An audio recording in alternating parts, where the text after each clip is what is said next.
Assalamu alaikum wa rahmatullah. Dear learners and viewers, how are you? I hope you are well.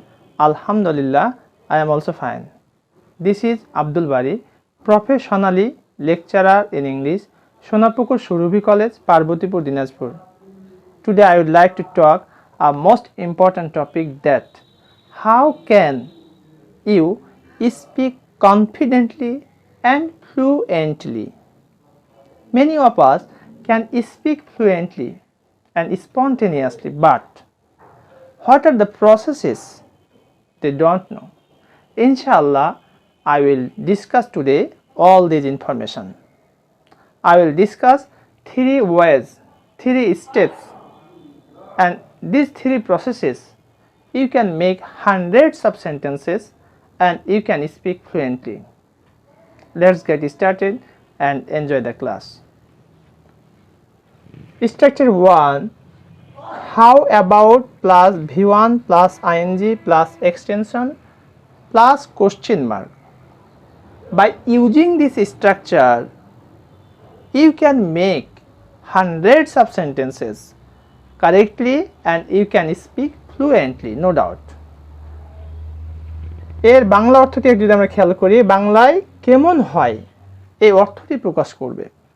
অর্থাৎ আমরা যে বাক্যটি লিখব সেই বাক্যে কেমন হয় এই কথাটির উল্লেখ থাকবে প্রায়। আমরা সেটা দেখে নিই। তাহলে স্ট্রাকচারটা কি দেখলাম? How about plus V1 plus ing, অর্থাৎ হাউ অ্যাবাউটের পরে যে ভার্বটা থাকবে সেই ভার্বের সাথে আমরা কি যোগ করব? ing যোগ করব এবং শেষে হবে এক্সটেনশন, যদি কিছু থাকে সেখানে হবে। তো দেখো আমরা উদাহরণটি খেয়াল করি। কম্পিউটার শিখলে কেমন হয়? তুমি তোমার বন্ধুকে জিজ্ঞাসা করে, আচ্ছা বন্ধু, বর্তমান যুগ তো খুব কঠিন, তো কম্পিউটার শিখলে কেমন হয়? তো সেক্ষেত্রে আমরা ইংরেজিতে কীভাবে বলবো? তাহলে প্রথমে আমরা কেমন হয় পেয়েছি, তাহলে প্রথমে লিখবো আমরা হাউ অ্যাবাউট। এরপরে শিখা, শিখার ইংরেজি হচ্ছে, নিজে শিখা হচ্ছে লার্ন, তাহলে এখানে হবে লার্নিং। কি শিখলে? কম্পিউটার, তাহলে এখানে আমরা কম্পিউটার বসাই দেব আর শেষে কোশ্চেন মার্ক। তাহলে কি হলো ঘটনাটি? How about learning computer.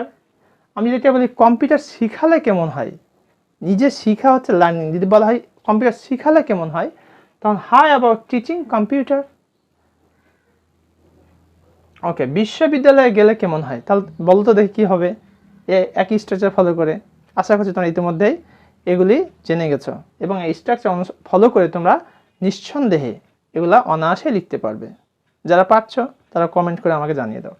বিশ্ববিদ্যালয়ে গেলে কেমন হয়? তাহলে প্রথমে আমরা লিখব হাউ অ্যাবাউট, যাওয়ার ইংরেজি হচ্ছে গো, কোথায়? বিশ্ববিদ্যালয়ে, টু ইউনিভার্সিটি, লাস্টে কোশ্চেন মার্ক, এই ভুল যাতে না হয়। এবার বলছে খেলাধুলা করলে কেমন হয়, মানে অনেকটা বিরক্তি খেয়ে গেছে লকডাউনের ভিতরে, তখন এক বন্ধু আরেক বন্ধুকে, আচ্ছা বন্ধু ভালো তো লাগে না, তো খেলাধুলা করলে কেমন হয়? তখন তাহলে ইংরেজি কিভাবে বলবো আমরা? How about playing sports. Sports হচ্ছে খেলাধুলা আর এখানে ভার্ব হচ্ছে প্লে। তাহলে খেলাধুলা করলে কেমন? How about playing sports. এখানে যদি স্পোর্টস না দিয়ে যদি বলা হয় ফুটবল খেললে কেমন হয়, how about playing football. Cricket খেললে কেমন হয়, হাউ অ্যাবাউট প্লেইং ক্রিকেট। গল্প করলে কেমন হয়? অনেক বন্ধু রয়েছে, আড্ডা দিচ্ছ, ভালো লাগছে না, বলছে এই তুই গল্প কর, সে আরেকজন বলছে তুই গল্প কর, তখন বলছে আচ্ছা ঠিক আছে আমরা একে অপরে গল্প করি। তো গল্প করলে কেমন হয়? তাহলে এখানে আমরা লিখবো হাউ অ্যাবাউট গসিপ, মানে হচ্ছে গল্প করা, এর সাথে আইনি যোগ করে দেব। How about gossiping. আমরা এবার পরের যে স্ট্রাকচারটি রয়েছে সেই স্ট্রাকচার নিয়ে এখন আমরা কথা বলবো। স্ট্রাকচার 2 এ যেটি বলছে সেটি আমরা একটু দেখব। ইউজ টু, কোনো কিছু করার অভ্যাস বোঝালে ব্যর্থ হয়। অর্থাৎ কোনো একটা মানুষ কোনো কিছু করতে অভ্যস্ত, সে চা পান করতে অভ্যস্ত, সে সাঁতার কাটতে অভ্যস্ত, সে কোরআন পড়তে অভ্যস্ত, সে নামাজ পড়তে অভ্যস্ত, অর্থাৎ কোনো কিছু তার অভ্যাস হয়ে গেছে, মানে সেটা করে আসছে, এরকম বোঝানোর ক্ষেত্রে আমরা কী ব্যবহার করবো? Use to. এবার স্ট্রাকচারটি দেখি, subject plus be verb, am, is, are, was, were plus use to. Use to এর পরে আমাদের ভি1 প্লাস আইএনজি হবে। আর যদি ভার্ব না আসে, নাউন আসে, তাহলে সরাসরি নাউন হবে, তারপর এক্সটেনশন থাকলে এক্সটেনশন বসবে। এখানে repeat, subject plus be verb, তারপরে অ্যাম অথবা ইজ অথবা আর যে কোনো একটি বসবে সাবজেক্ট অনুসারে, তারপরে ইউজ টু প্লাস ভি1 প্লাস আইএনজি, তারপরে এই ভার্ব বসালে ভার্বের সাথে আইএনজি যোগ করতে হয়। যদি ভার্ব না হয়, নাউন হয়, তাহলে শুধু নাউন হবে, প্লাস এক্সটেনশন যেটা আছে সেটা হবে। এবার আমরা উদাহরণ দিয়ে সেগুলো পরিষ্কার করব। আমি শহর জীবনে অভ্যস্ত। তাহলে এখানে যেহেতু একটা অভ্যাসের কথা বলা হয়েছে, সেহেতু আমি হচ্ছে আই, তাহলে এখানে অ্যাম হবে না ইজ হবে না আর হবে? এটা প্রেজেন্ট টেন্সে বলছে না পাস্ট টেন্স? আমি শহর জীবনে অভ্যস্ত, তাহলে এটা প্রেজেন্ট টেন্সে বলছে, যার কারণে এখানে আয়ের পরে হবে অ্যাম। তারপর স্ট্রাকচার অনুসারে আমরা কী বসাবো? বিভাগ হয়ে গেল, তারপর use to. I am use to কিসের? শহর জীবন। তাহলে এটা ভার্ব না, শহর জীবন হচ্ছে সিটি লাইফ।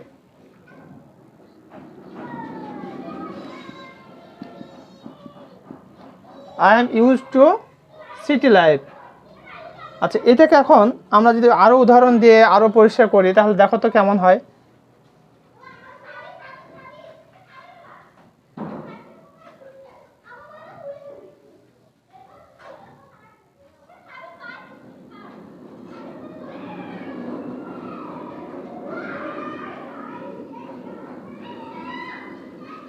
আর একটা উদাহরণ দেখবো আমরা এখন।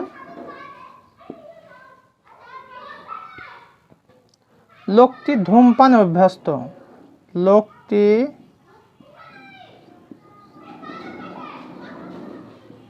ধূমপানে অভ্যস্ত। আচ্ছা, এখানে খেয়াল করো তো, লোকটি ধূমপানে অভ্যস্ত, তাই না? তাহলে প্রথমে আমরা কি বসাবো? লোকটির ইংরেজি কি? The man. এটা হচ্ছে প্রেজেন্টের কথা বলা হয়েছে, লোকটি ধূমপানে অভ্যস্ত। তাহলে দ্য ম্যান, এরপরে এখানে ইজ হবে, দ্য ম্যান ইজ, অভ্যস্ত হচ্ছে use to, the man is use to কিসের? ধূমপানে। তাহলে এখানে ধূমপান করেন যে কি? স্মোক।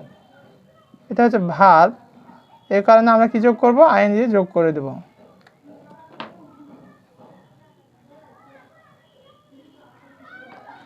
স্মোকিং।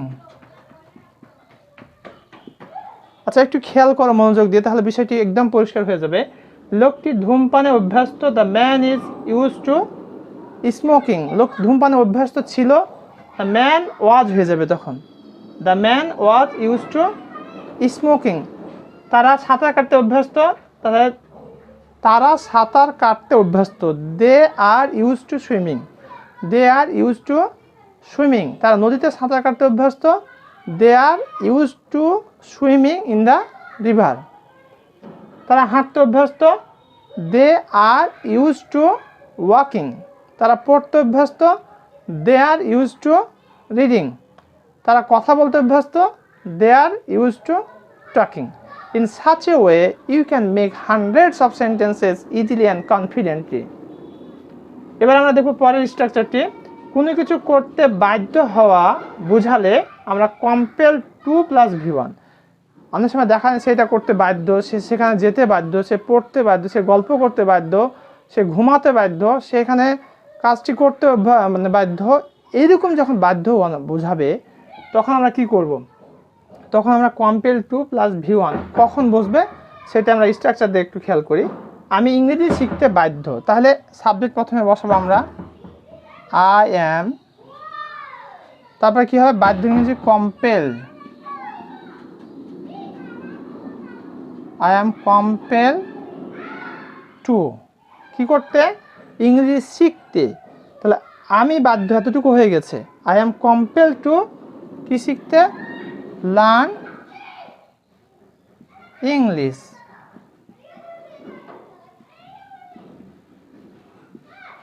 ওকে, ছাত্রছাত্রী পড়াশোনা করতে বাধ্য। ছাত্রছাত্রীরা এটা দিতে পারি আমরা। ছাত্রছাত্রীরা পড়াশোনা করতে বাধ্য, তাহলে দ্য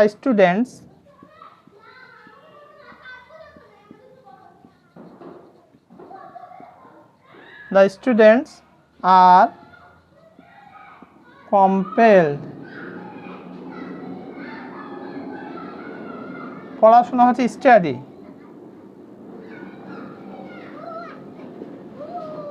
তাহলে the students are compelled to study.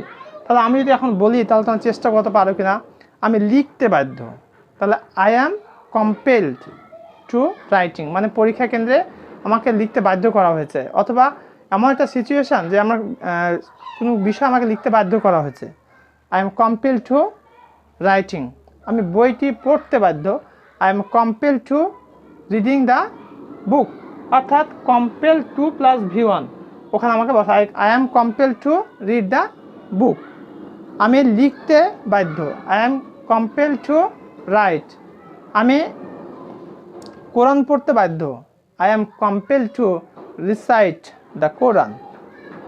In such a way, we can make hundreds of sentences, and by making all these sentences, you can develop your speaking quality as well as you can grow your confidence. So my request, all of my dear viewers, please practice all these structures in your speaking. And when you will speak, you must take your partner, or if you don't get your partner, you can speak yourself. Through your speaking quality, you can improve your skill, no doubt. Finally, I will request all of my viewers, please subscribe my channel. My channel name is English Motivation 21. Just go to the YouTube and then write down English Motivation 21 and you will get my profile picture and my channel. Then put subscribe, press subscribe button. Thank you very much for watching this video.